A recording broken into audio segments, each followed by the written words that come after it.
So the third type of entertainment we'll talk about is quiz and game shows. The fact that they were very popular in the early days of television and then got into some significant trouble and disappeared for a while, but have come back and become very much a part of television programming nowadays. First, there's actually a difference between a quiz show and a game show. A quiz show is based primarily on a contestant displaying his or her factual knowledge.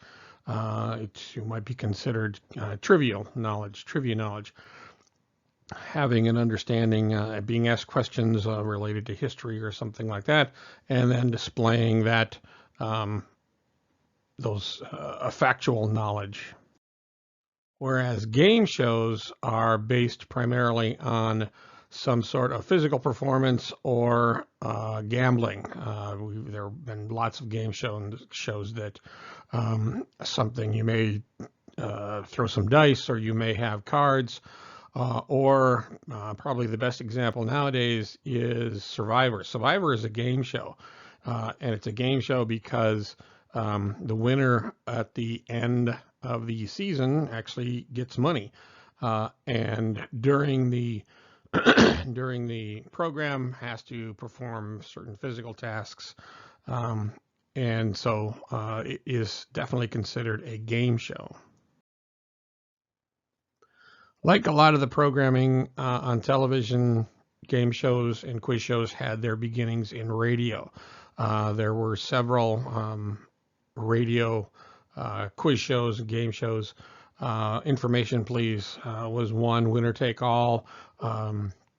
Other game shows were like Queen for a Day, where you took a housewife and brought her, was chosen from the studio audience and then brought up, and basically they made her queen. They gave her a scepter and a crown, and gave her all kinds of appliances and prizes and other things. Another show on radio was Quiz Kids, where you had kids that were of different ages, varying ages, who were asked questions and showed how smart they were, and could earn money, sometimes scholarships, in the pursuit of answering those questions. Game shows came to television really with the $64,000 question in June of 1955. Again, this was a show that had its roots in radio. It started as a radio program called Take It or Leave It, and then evolved into, still on radio, as the $64 question. $64 we wouldn't think of as a lot of money nowadays, but it certainly was a good amount in the 1930s and 40s and 50s. But in order to go to television, you needed it to be a much bigger cash haul for the winners. And so it was increased to the $64,000 question. This was so popular that it was said that that President Eisenhower would change his schedule so that he could watch this program in prime time. And it became so popular that it knocked I Love Lucy out of its #1 spot with CBS, and as the #1 TV show on television. And as is the practice in broadcasting, if one network finds success with a particular genre of entertainment programming, then all the other networks are going to do the same thing, go down the same road. So in 1955, the $64,000 question was very popular for CBS, and so the other two networks had to have game shows as well. To the extent that by 1957, the 57-58 season, television season, there were 22 game shows on TV. The National Broadcasting Company welcomes you to The Big Payoff. Would you like to be queen for a day? It could be you. Consequences. Do, re, mi. 21. Name that two. Here he is, the one, the only. Oh, that's me. Strike it rich. To tell the truth. What's my line? I've got a secret. America's own Quiz Kid. Do you trust your wife? Thank you, and welcome to I'll Buy That, the show that wants to buy whatever you'd like to sell. Now back to the dull stuff, the rules of the game. Now, the object of our game is to solve a picture puzzle through a series of clues. $64,000. Blindfolds on in place, panel? Good. Will you come in, mystery challenger, and sign in, please?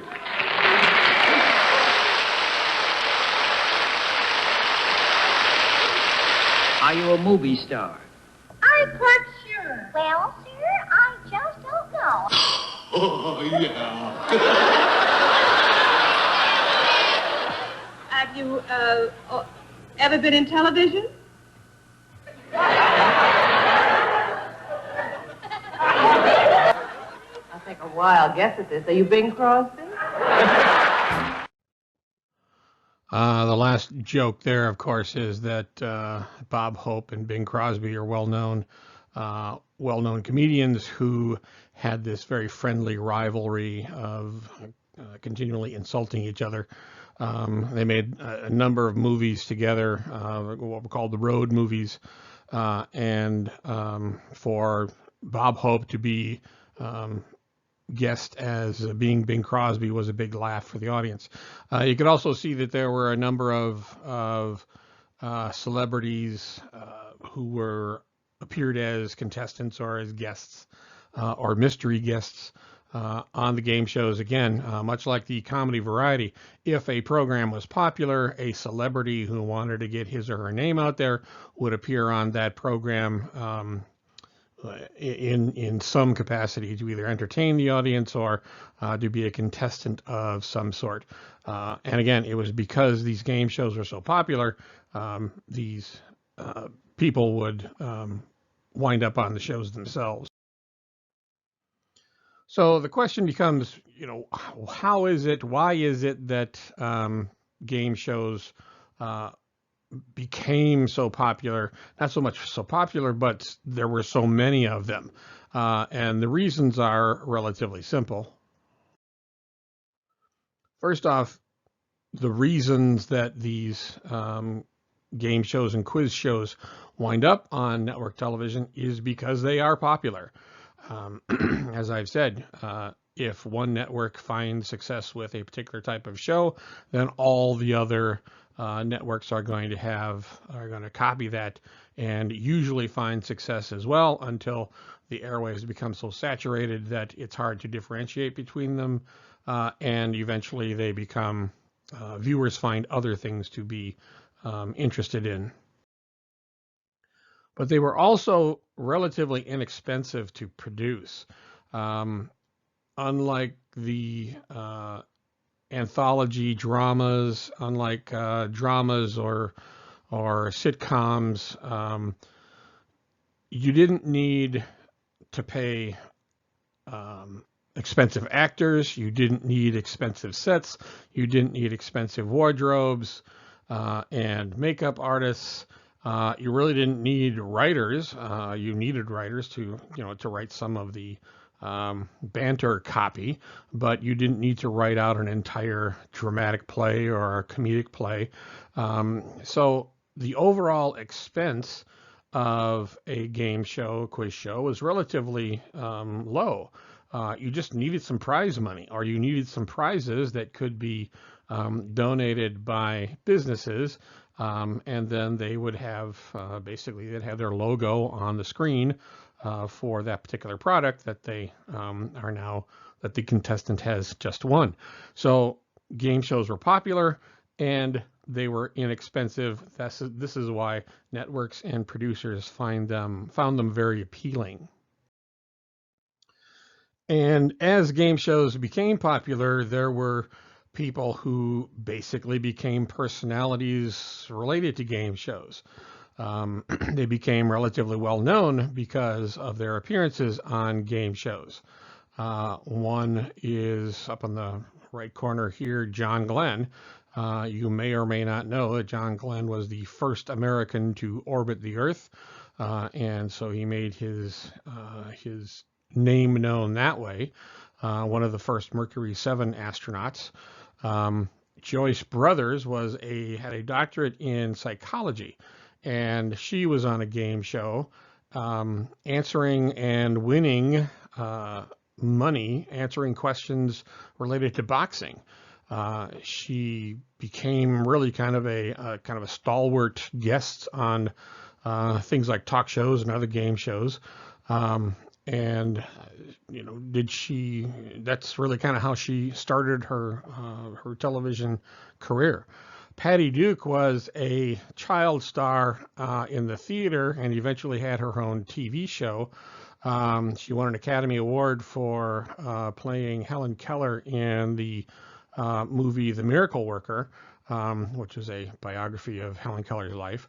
And she started as a child being on some game shows, but like I say, again, had her own show as a teenager, and eventually went on to do many more movies and other TV shows. So how did the scandals related to the quiz and game shows begin? How did this rigging of the game shows, what was the reason for the rigging of these game shows, and how did it evolve? The scandals kind of began as something that was inherent in the game show process itself.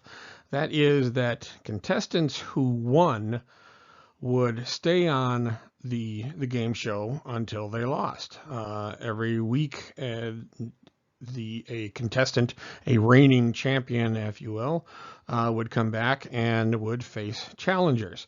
And if that reigning champion won again, then he or she would be on the next week, and the next week, and the next week after that. So inherent in the structure of the game shows was really kind of the beginning problem to the rigging itself. Because as these winning contestants stayed on stayed on the program each week, they, if they were appealing enough, they might build a kind of a viewer base, viewers who are going to come back each week and watch simply because that contestant is still on.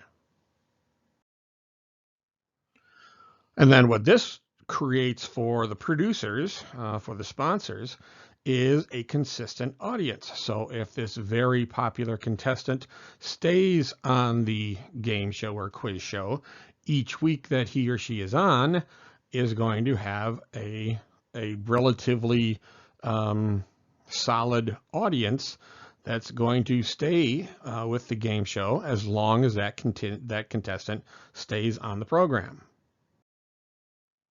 So the question for the producers is, how do you make sure that these contestants stay on the program?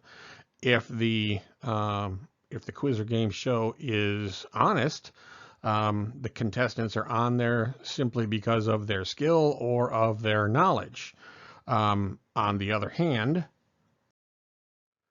if you can find a way to make sure that they win, they're going to be on your program as a producer. They're going to be on as long as you want them on. And this is where the rigging started. They made sure they had to find a way, and they did find ways of making sure that the contestants who were the most appealing to the audience stayed on their shows as long as possible, or until that contestant lost his or her appeal, and then they needed to find another contestant. And this is what rigging is. It's predetermining who the winners are going to be by giving questions and answers or telling the appealing contestants how to win the game in advance so that when they actually play the games, they are the ones who come out on top. The rumors of rigging of game and quiz shows started to surface in the spring of 1958. The game show called Dado was on CBS, and there were allegations that it was involved in giving contestants information ahead of time. The $64,000 question, really the most popular and the game show that really kind of started this game show trend. There were also questions about how contestants were staying on that program. Probably the more famous of all of them is the game show 21. It's famous nowadays mainly because of a movie that was made about the scandal related to 21 by Robert Redford in 1994. He portrayed the main characters, Herb Stempel on the right here, and Charles Van Doren on the left, and the situation that they went through and how it evolved into the scandal that it was. Herb Stempel was the reigning champion when Charles Van Doren became a contestant. Stempel was a very regular kind of person. He lived in Brooklyn, in New York. He was a veteran. He had a degree from City College of New York, and everyone just seemed amazed that this regular kind of guy had this vast library of knowledge in his own head. And he had been an appealing everyman kind of contestant to the audience, but he had kind of peaked after being on the program for several weeks, and the producers were now started to look for someone else, and who they found was somebody who had come to the production offices to get into being a game show contestant, and that person was Charles Van Doren. Charles Van Doren was the kind of contestant that the producers felt was perfect. He was young, he was good looking, he was educated, he had a PhD and several master's degrees. He had degrees in astrophysics, in literature. He was very smart. He was an instructor at Columbia University, where his father, a well-known poet, his whole family actually was really kind of a scholarly American family that was well known. His mother was a prize-winning historian. His uncle was a prize-winning writer. So he was of a family that many people already had knowledge. When Van Doren first appeared with Herb Stempel in November of 1956, they went through several battles. The way 21 worked is that the moderator, Jack Barry, would give each contestant a choice. Both would have the same question, and each of the contestants was in a soundproof booth, so neither could hear the other's responses to the question. But what Barry would do is say, you can have this question, you can answer the question up to 11 points, and you could answer one part of the question that might be worth 6 points, 2 parts of the question that might be worth 8 points, and maybe 4 parts of the question that might be worth 11 points. And then you, as the contestant, would choose what you want, and then if you got those points, those would be added to your total. But if you missed, then you lost those points. So you could gain points and lose points, and this is what the two of them did, Van Dorn and Stempel. Basically, for about 4 weeks, they battled back and forth, and some gained points and then lost points and then came back. And of course, it was all prearranged who was going to get what the questions were going to be, and who was going to answer correctly and who was going to answer incorrectly. Again, the whole idea here by the producers was to generate drama, to get the audience just emotionally involved in this contest so that they would come back the next week because it hadn't been resolved yet. Even the behaviors of the contestants in the soundproof booths were choreographed. Stempel talked about how he would pat his upper lip to take the sweat away. They turned off the air conditioning in each of the booths, so each of the contestants would get really warm and start perspiring all over the place.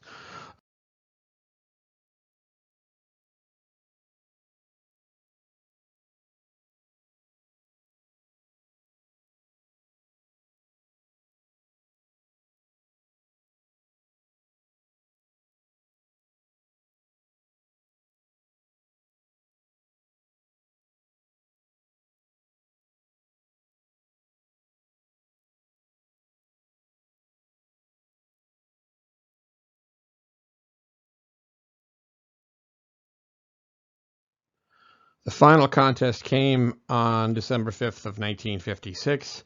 It's estimated that about 50 million people were watching. Now consider this, that in a population of about 150 million, 180 million, nearly a third of the country was watching this program to see who would prevail.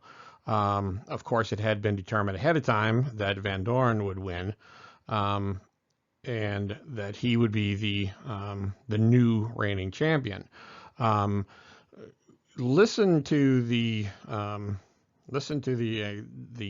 question that's being asked of Stempel, and understand that Van Dorn has already answered this question and its complexity. I believe it was in 5 parts.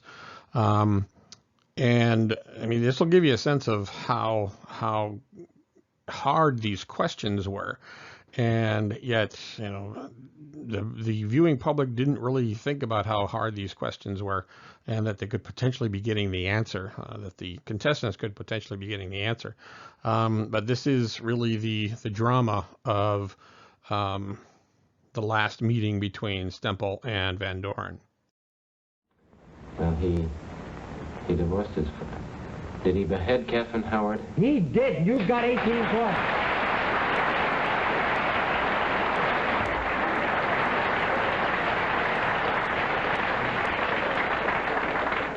Herb Stempel, you have no points.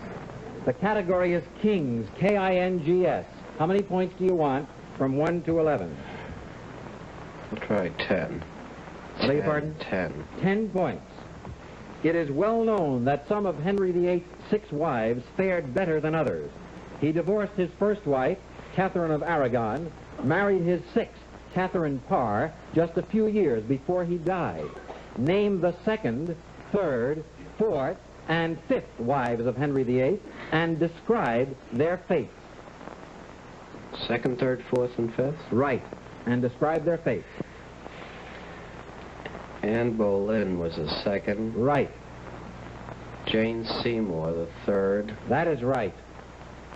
Anne of Cleves the 4th. Right again.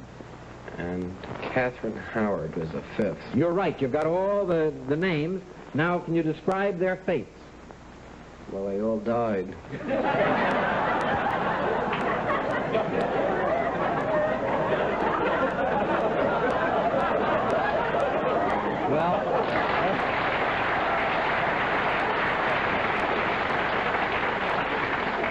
Herb, I'm going to have to ask you how they died. I know what you meant, I know what you meant, Mr. Barry. I was just making a little fun. First, Anne Boleyn. Anne Boleyn executed. Right. Jane Seymour.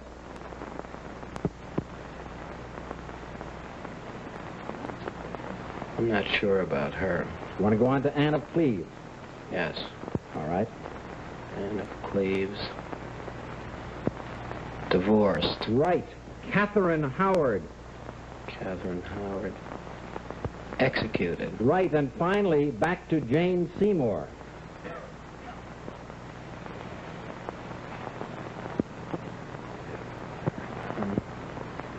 Divorced. Then executed. Anne of Cleves. Divorced. Catherine Howard executed. Catherine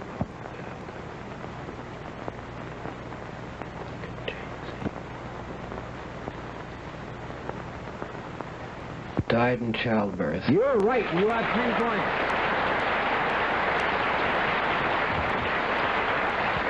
Gentlemen, I'm going to caution you now not to divulge your scores because you can hear each other. We're at the point now where you get a chance to stop the game. If either of you stops the game, whoever has the high score wins. So be very, very careful. I'm going to give you some time, and I'll tell you when your time is up. If either player stops the game right now, Mr. Van Doren, who is 8 points ahead at $2,500 a point, will win back $20,000 from Herb Stempel. But he doesn't know it because they don't know each other's scores. Let's see what happens. If either of you want to stop the game, you must tell me so right now. I'll stop. Then you win $20,000. Congratulations, Mr. Van Doren.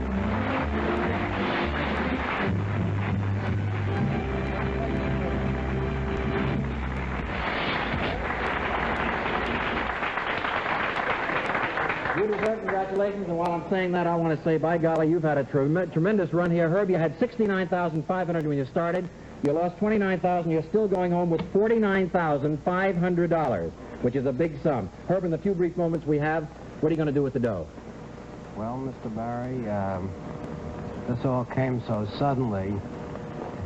First thing I want to do is outfit my family, and I would also like to make a small contribution to the City College Fund to repay the people of the City of New York for the free education which they've given me.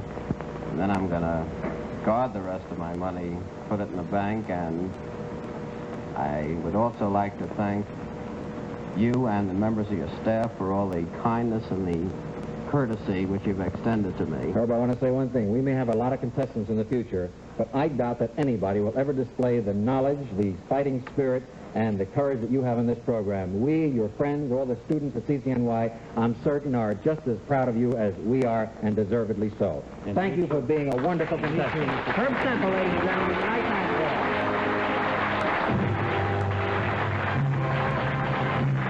Well, he went home with $49,500. You've got $20,000 right now, Charles Van Doren. Come back next week. Tell us whether you want to continue playing or quit. Our congratulations for a wonderful victory. Good night to Charles Van Doren, ladies and gentlemen. Friends, we don't have time. Remember Jericho and Jericho Jr., wonderful products. Goodbye, everybody. See you next week. Thank you. Charles Van Doren basically became a TV superstar through his time on the program. He won nearly $130,000. He got his face on Time Magazine's cover, which is really a sign of popularity or recognition that you are someone who is well known in American culture. He also became what was called a cultural editor for the newly devised program on NBC called The Today Show. His job was to come and talk about cultural things, literature and film and plays and these kinds of things, and to really kind of be the cultural liaison for this new medium that was now part of the entertainment scene. He, like I say, he really enjoyed the recognition, but eventually all of this was going to come crashing down because of of the rumors of scandal related to rigging. Several of the contestants that had been on 21 and been on other game show, quiz show programs were coming forward and saying that they were given the answers, they were given coaching ahead of time of what to say, and they were appearing before grand juries in New York, in the state of New York, to testify to this potential fraud that several of these TV shows were perpetuating on the American public. And where it really came to a head was when the United States Congress, the U.S. House of Representatives, convened hearings with its oversight committee. The Congress oversees interstate trade, and because these television programs were going across state lines, that's considered interstate trade because of the commercial, the advertising values that appear on these programs. But I would have thought that she would have got the Best Actress award. And she's the only one I can remember. Let's see, she was that lovely. And now a page from our Sunday morning almanac. Eva Marie Saint. Right, you had 10 points. November 2nd, 1959, 44 years ago today. The day America's best-known quiz show contestant gave his most truthful answers. For it was on that day that Charles Van Doren testified before Congress and after weeks of denial admitted his role in a television scandal. I said that I had been involved in a deception, and very deeply involved in a deception. Quiz shows like 21 were big during the 1950s. But of all the big money winners, none was bigger than Charles Van Doren. From New York City, Mr. Charles Van Doren. The young Columbia University instructor who debuted on 21. His defeat of reigning champion Herbert Stemple gripped the nation and launched his own remarkable winning streak. By the time he was defeated, $129,000 later, Van Doren was the toast of the country and worthy of a visit from Edward R. Murrow on Person to Person. I gather that you have had done with quiz shows, except for some wonderful memories and a few dollars. But quiz shows, it turned out, were not done with Charles Van Doren. Charges that the shows had been rigged surfaced through 1959. Herb Stemple revealed that he'd been told to take the fall to Van Doren, and that he'd been given backstage coaching. You're right. The hardest part was remembering the staging, such as lip biting, head patting, heavy breathing, etc. But it was Charles Van Doren's belated confession that shocked the country most of all. I've learned about myself and about life and about men's responsibilities to other men. And I've learned an awful lot about that. Van Doren said he'd gone along with the fraud in hopes of publicizing the virtues of the intellectual life. But he ended up having to resign his teaching post and leaving the public eye. There are stories of during the congressional hearing when Van Doren was testifying that several of the members of the committee really praised Van Doren for coming forward and admitting the problems, the guilt and the corruption that he had been a part of, and acknowledging that it took a lot of courage for him to do that. And except for one who was a congressman from the New York City area, who really chastised him, Van Doren, saying that, a person of your prominence, a person of your intelligence should never have taken part in the whole thing. And for us to come up here and praise you for this courage that you have is really disingenuous, and that you should really be ashamed of what you did.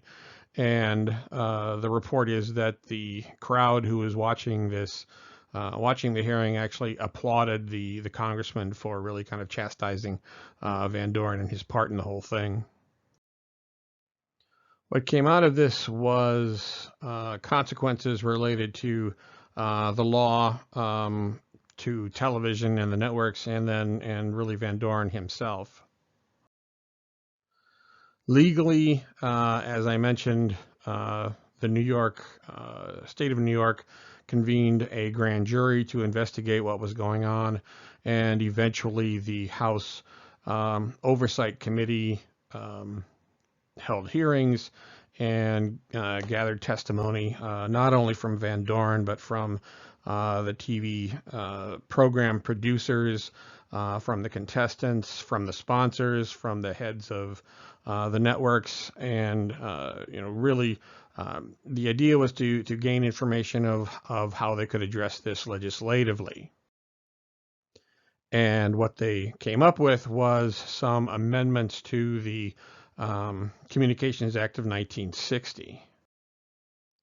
And what these amendments contained was really a declaration of illegality to prearrange any kind of outcome in any contest of skill or knowledge. These were, this really wasn't just for game shows. This is anything that is like sporting events. You can't determine who's going to win ahead of time unless it is not considered a sporting event. So the Communication Act of 1960 made any kind of prearrangement illegal.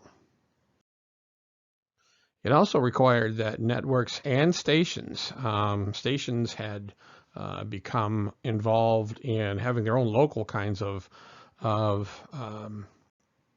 game shows and quiz shows.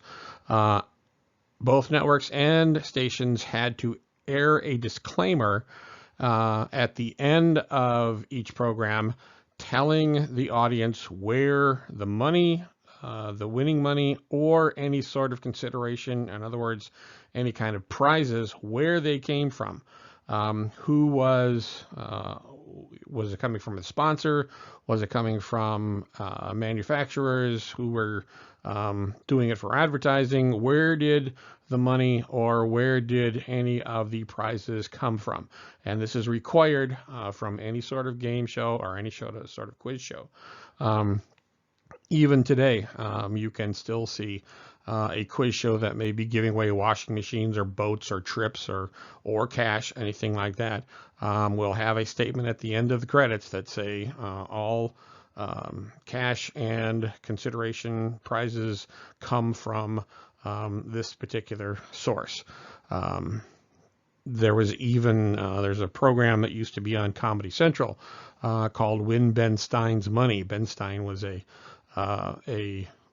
former political pundit, operative, speech writer for Richard Nixon, and you probably have seen him in Ferris Bueller's Day Off. He's the instructor who's going, Bueller, Bueller. He had a program on Comedy Central where he would compete against contestants in a quiz show. It was questions and they would answer them. And at the end, since the title of the show was called Win Ben Stein's Money, they had to make it clear that this is not really Ben Stein's money. It's money made available in the production of the program, and that the money comes from the production company that's putting the program on. As for television and broadcasting and the networks, there are 4 areas where there were consequences. First, even though the networks said, we knew nothing about this scandal, this was just the producers of the programs who were making these arrangements. They're the ones who should be punished, which was all bullcrap, because none of this would have happened without the knowledge and consent of network executives, and most definitely sponsors. Sponsors knew what this was all about, because their whole purpose was to make sure that they had a good, consistent audience, and this so that they could sell their products. And for networks and sponsors to deny this really was disingenuous, and pretty much everybody knew that. But at the same time they're denying it, they're canceling all of the game and quiz shows and replacing them with filmed westerns and crime dramas that are being produced in Hollywood. The quiz show itself just disappeared. The quiz and game show just disappeared. Then nothing appeared on television until 1964, when Jeopardy came back on NBC, but it was not in prime time. Game shows and quiz shows really, even though the only where they were on the air is during the day, they were part of daytime programming and didn't really come back into primetime programming until 1999, when Who Wants to Be a Millionaire really kind of made its debut, and again it became very popular. As for those who were really kind of behind all of the scandal and really perpetuated the scandal, TV executives, producers of these programs, some of them were blacklisted, in other words, kicked out of television. Some of them were charged with lying to grand juries for perjury. Some of them did some jail time. Some of them left the country for a while and then eventually came back, and then or even though they were they would plead no contest, they would still have to do some sort of community service. So really those who were in the mix of it, in the middle of the whole thing, they're the ones who kind of took the brunt of the punishment. Like I say, networks and sponsors didn't have any sort of punishment leveled against them. And the fourth thing really is that the confidence in broadcasting generally, the broadcast industry kind of took a big drop as this became more and more public, that television was in the middle of game and quiz show scandals.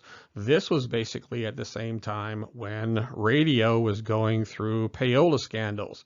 You'll remember that payola is when record companies are paying disc jockeys or paying program directors, the ones who are in charge of the programming on radio stations, paying them big money or giving them gifts to have specific records played repeatedly in order to build up a listenership for those records and those artists, and basically to sell more records.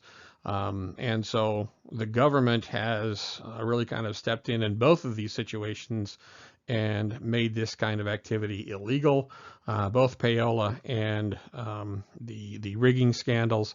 And so really broadcasting, both television and radio, is really kind of on the lower end of anybody's feel-good meter with audiences and the government. As for Van Doren, he did his best to really just disappear.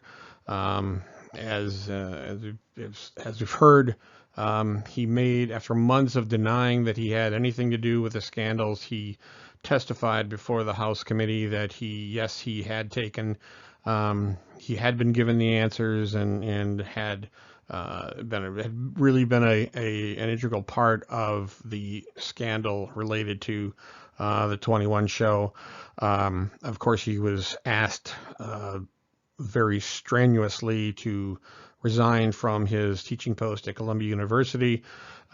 He was again released from his NBC contract with the Today Show that was paying him $55,000 a year. It was a significant embarrassment for his family. And so he just did his best to just kind of dissolve into the woodwork and not bring any attention to himself. He eventually started to do some work for Encyclopedia Britannica. He wrote some books under a pseudonym that came out in various times up to the 1980s. And in 2005, he took a teaching position, teaching English at the University of Connecticut in Torrington. He really doesn't want to talk about this period of his life. He will in some instances, but he has really just worked to really just move on from this and not be reminded of it any more than he absolutely has to be. And like I said, quiz shows disappeared from prime time until 1999. And then they came back with a flourish. Regis Philbin became the host of the ABC quiz show Who Wants to Be a Millionaire, and I think what really kind of helped stimulate popularity here is that it was on 2 nights during the week. It was on Monday night and it was on Tuesday night, and it just took off. Everybody absolutely loved it, and became very popular and spawned other quiz shows that would quiz and game shows that would come along. Again, programs like American Idol, Survivor. Survival came along in 1999 as well. It is a game show as opposed to a quiz show. And nowadays you see a lot of revival of game shows that were on during daytime hours, like The Match Game and Family Feud. There are a lot of other kinds of games that have well-known personalities as the hosts of these game and quiz shows. And so you could say that the quiz and game shows are back now, as they fill in network primetime spaces. Really kind of the final entertainment genre that has had its moments, and has really kind of had a peak in the 2000s, and then have really kind of leveled off and become less important, are the reality shows. Wikipedia defines them as unscripted, dramatic, or humorous situations documents actual events and features ordinary people over professional actors. I think there are those who would challenge that definition, because many have argued that even though this is cameras invading ordinary people in their lives, most would argue that these are not ordinary people, and they welcome the attention that they're getting, and very often portions of the programs are staged, are rehearsed, so that even though they look as if they are unscripted, they are in reality scripted. There have been a lot of them. Again, the pattern for television network programming is that if somebody finds a formula that works, everybody else is going to do it too. And really, these reality shows became the most popular after Survivor. Some of them are genuine, some of them are really heartwarming, others are just crass and really display some of the worst in American values. But they're there, and they're probably not going away anytime soon. So that's really kind of the look at television through technology, through its diversion into cable and satellite, up to the digital age and the high definition age, and some of the programming that has been on television.